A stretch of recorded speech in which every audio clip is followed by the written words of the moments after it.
In the name of Allah, the entirely merciful, the especially merciful.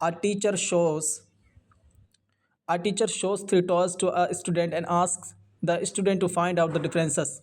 All the 3 toys are seem to be identical in their shape, size, and material. After keen observation, the student observes holes in the toys. First toy, it has holes in the ears. Second toy has holes in ear and mouth. Third toy has only one hole in one ear.